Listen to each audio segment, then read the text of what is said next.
আসসালামু আলাইকুম বিয়াস। তো আমি আজকে ভাজবো হচ্ছে পপকর্ন, আর আমি বাদাম ভেজে নিব, 2 আইটেমের বাদাম। তো দেখেন আমার সাথে, আর পুরো ভিডিওটা দেখার চেষ্টা করবেন। দেখে লাইক, কমেন্ট এবং শেয়ার, আর পাশে থাকা নোটিফিকেশান অন করে দিবেন। আর অবশ্যই ফুল ভিডিও দেখার চেষ্টা করবেন, আমি সবার ফুল ভিডিও দেখি। তো আমি এই তো বাদামটা ভেজে নিচ্ছি বাটার দিয়ে।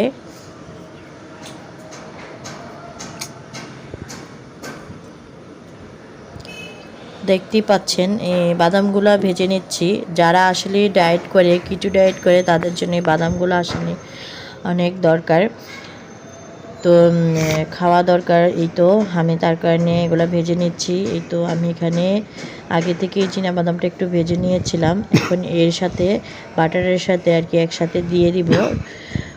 দিয়ে সবগুলা ভালোভাবে ভেজে তারপরে বক্সে ভরে রাখবো ঠান্ডা করে।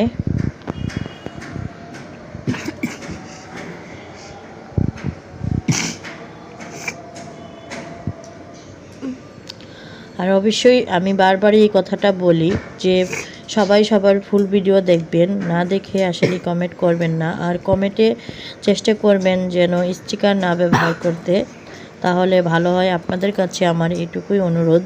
আমি অবশ্যই চেষ্টা করি সবার ফুল ভিডিও দেখার জন্য। তো আমি এখন পপকর্নগুলো ভাজার জন্য দেখতেই পাচ্ছেন আমি যে কড়াইতে বাদামগুলো ভেজেছি, এখানে আবারও আমি অল্প পরিমাণ বাটার দিয়ে দিলাম।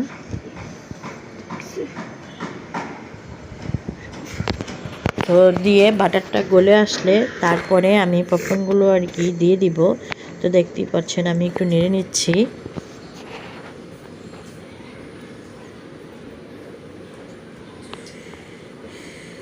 তো এর সাথে আমি একটু লবণ দিয়ে দিচ্ছি।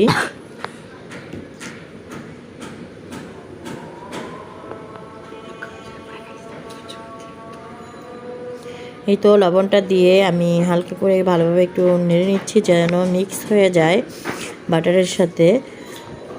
তো এখন গরম হয়ে গেছে। তো আমি এখন এই তো পপকর্ন রেখেছি, আমি এখান থেকে কিছু পপকর্ন ঢেলে দিচ্ছি।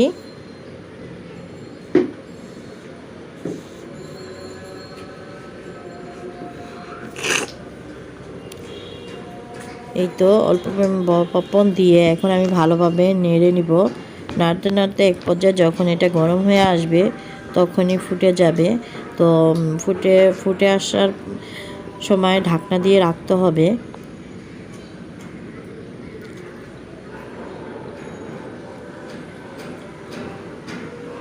এই পর্যায়ে চুলার আঁচটা ঠিক একইভাবে রাখবেন, বাড়াবেন কমাবেন না।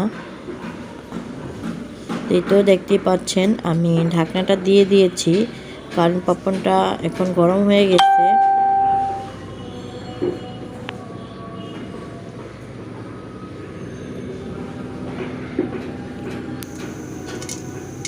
তো এখন ফুটবে, পপকর্নগুলো দেখতে পারবেন।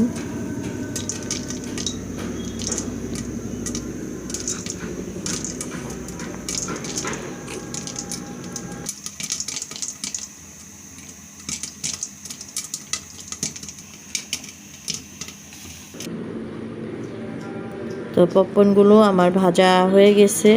তো ভিউয়ার্স, আপনারা চাইলে এরকমভাবে বাটার দিয়ে বাদাম, পপকর্ন সব কিছুই ভাজা যায়। আর বাটার দিয়ে ভাজলে যে একটা গ্রান আসে বা ফ্লেভার আসে, খুবই ভালো লাগে গ্রানটা। আর বাটার দিয়ে ভেজে বাচ্চাদের দিলে এটা খেলেও উপকার।